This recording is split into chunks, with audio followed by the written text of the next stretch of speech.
اعوذ باللہ من الشیطان الرجیم بسم اللہ الرحمن الرحیم الحمد للہ رب العالمین والصلاة والسلام علی اشرف الانبیاء والمرسلین واہل بیتہ الطیبین الطاہرین المعصومین اما بعد۔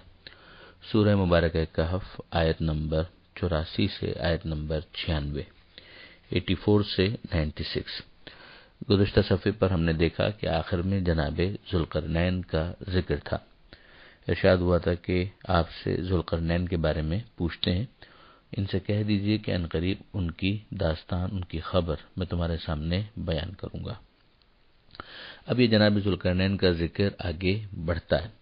جناب ذوالقرنین کے بارے میں کہ ان سے کون سی شخصیت مراد ہے، محققین کی آراء اس میں مختلف ہے، مگر بہرحال کوئی ایسی شخصیت ضرور ہے کہ جسے قرآن مجید نے قابل ذکر سمجھا، اگرچہ لوگوں کے سوال پوچھنے پر ہی صحیح، اور جو سوال کا جواب دیا گیا ہے اس میں جناب ذوالقرنین کی تعریف ہے۔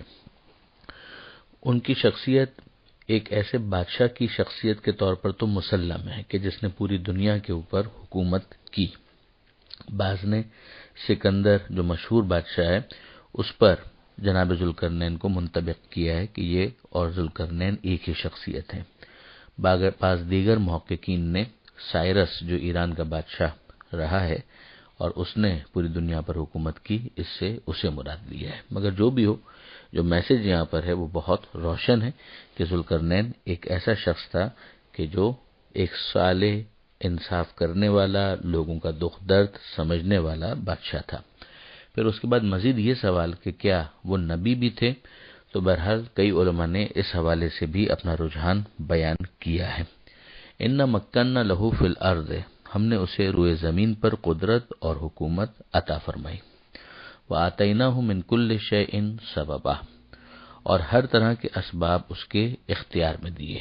فاتبع سببا، پس اس نے ان اسباب سے استفادہ کیا، یعنی ہم نے ان اسباب کے اوپر اسے اختیار دیا، یہ ہماری خدائی، یہ ہمارا ارادہ تھا، اور پھر انہوں نے ان اسباب سے بطور اسباب استفادہ کیا، یعنی خدا ہی کی عطا کے طور پر ان سے استفادہ کیا۔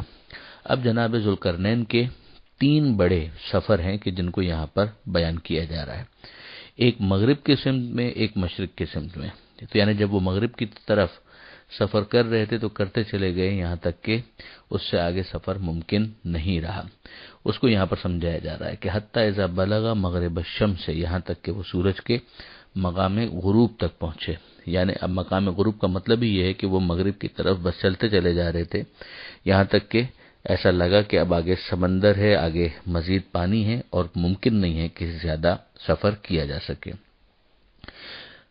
وجدہا تغرب فی عین حمیۃ، فی عین حمیۃ، تغرب فی عین حمیۃ، اور انہیں ایسا لگا کہ آفتاب، سورج ایسا لگا جیسے وہ سیاہ کیچڑ کے چشمے میں ڈوب رہا ہو، جو وہاں پر انہوں نے آخر میں بالآخر سورج کے غروب ہونے کا جو منظر دیکھا وہ اس انداز کا تھا۔ ووجد عندها قوما، اور وہاں پر ایک قوم کو آباد پایا۔ قلنا، ہم نے کہا، یا ذوالقرنین، اے ذوالقرنین، اما ان تعذب و اما ان تتخذ فیہم حسنا، اے ذوالقرنین انہیں سزا دینا چاہو تو سزا دو، اور اگر جزا دینا چاہو تو جزا دو۔ اب یہ جملہ جو یہاں پر کہا گیا، ظاہر ہے کہ علی الاطلاق تو ہو ہی نہیں سکتا کہ بغیر کسی وجہ کے سزا دینے کا اختیار دے دیا جائے یا کسی کو خواہ نوازنے کا حکم دے دیا جائے۔ نوازنا تو پھر بھی کچھ سمجھ میں آتا ہے، مگر سزا دینا بغیر وجہ کے تو نہیں ہو سکتا۔ تو یہیں پر علامہ سید علی نقی صاحب نے لکھا کہ اس سے مراد بظاہر امتحان لینا ہے کہ اے ذوالقرنین، جو ہم نے تمہیں ایک اقتدار دیا ہے تو اب ہم دیکھیں گے کہ تم کیا کرتے ہو، لوگوں کو کس بات پر سزا دیتے ہو اور کس بات پر ان کے ساتھ حسن سلوک کرتے ہو۔ تو جناب ذوالقرنین کی جو سیرت تھی اسے پھر اگلے جملے کے اندر سمجھایا گیا ہے کہ قالا، وہ کہنے لگے، اما من ظلم، کہ جنہوں نے ظلم کیا ہے، فسوف نعذبہ، تو ہم عنقریب انہیں سزا دیں گے۔ ثم یرد الی ربہ، پھر اسے پلٹایا جائے گا اس کے رب کی بارگاہ میں، فیعذبہ عذابا نکرا، تو وہ انہیں اور بھی سخت سزا دے گا۔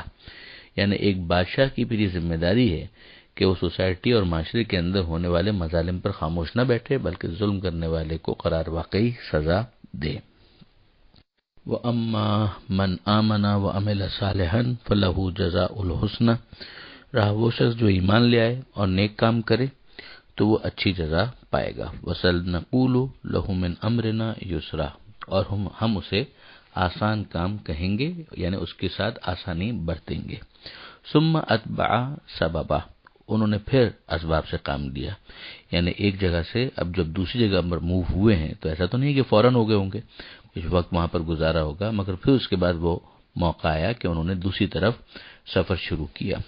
حتی اذا بلغ مطلع الشمس، یہاں تک کہ وہ سورج کے مقام طلوع تک جا پہنچے، یعنی جہاں پر انہیں محسوس ہو رہا تھا کہ یہاں سے سورج طلوع ہو رہا ہے اور اب آگے وہاں سے مزید سفر جاری رکھنا ممکن نہیں تھا.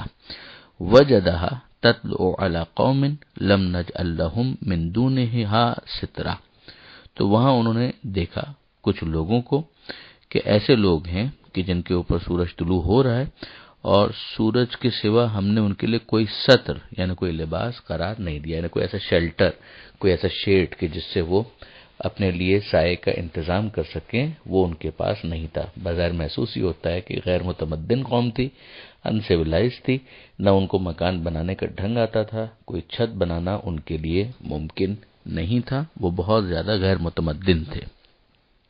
کذالک، جی ہاں ذوالقرنین کا معاملہ ایسا ہی تھا. وقد احطنا بما لدیہ خبرا، اور اس کے پاس جو وسائل تھے ہم ان سے اچھی طرح آگاہ تھے، یعنی ذوالقرنین کا معاملہ ہم سے کچھ بھی چھپا ہوا نہیں ہے.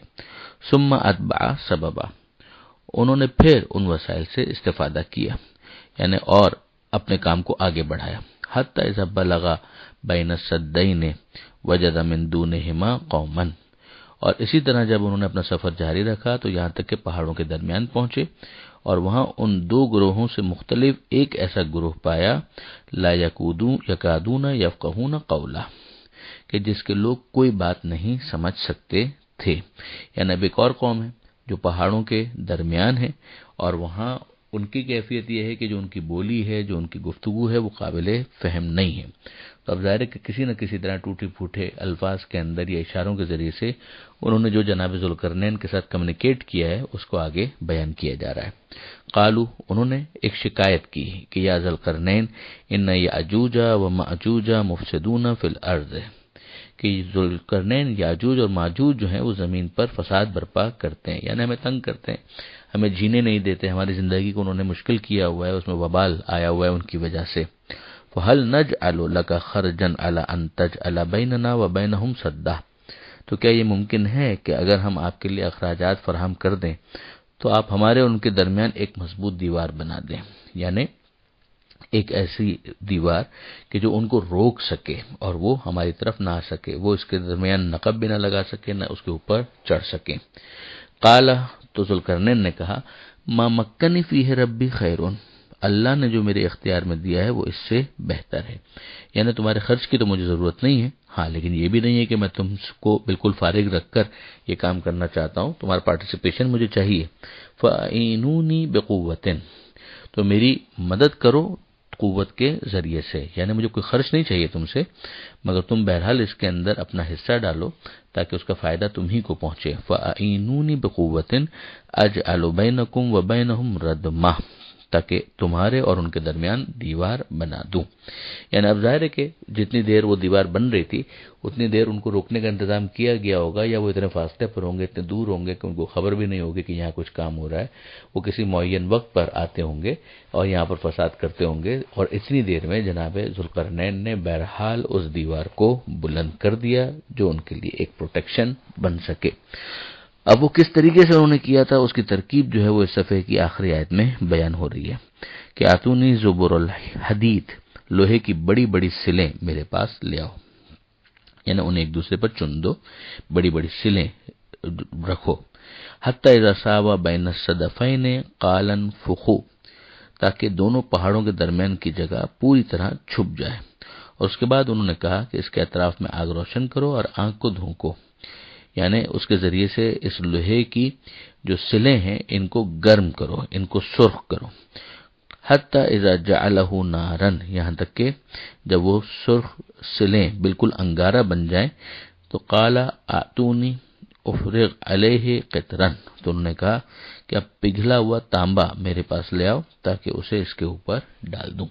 جس کا نتیجہ یہ نکلا کہ وہ اتنی مضبوط ہو گئی اور کہ اس کے اندر سوراخ کرنا، نقب لگانا یا اس کے اوپر چڑھنا اس کی ہائٹ کی وجہ سے اور اس کی مضبوطی کی وجہ سے اس میں سوراخ کرنا دونوں ناممکن ہو گئے.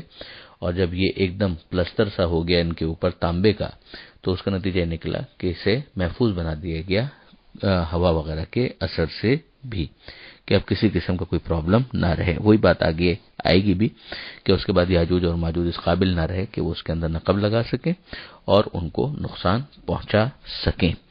یہاں پر یہ صفحہ مکمل ہوتا ہے. پروردگار عالم سے دعا ہے قرآن پڑھنے، سمجھنے اور عمل کی توفیق عطا فرما، اور وارث قرآن امام زمانہ کے ظہور میں تعجیل فرما. وآخر دعوانا ان الحمد للہ رب العالمین. والسلام علیکم ورحمۃ اللہ.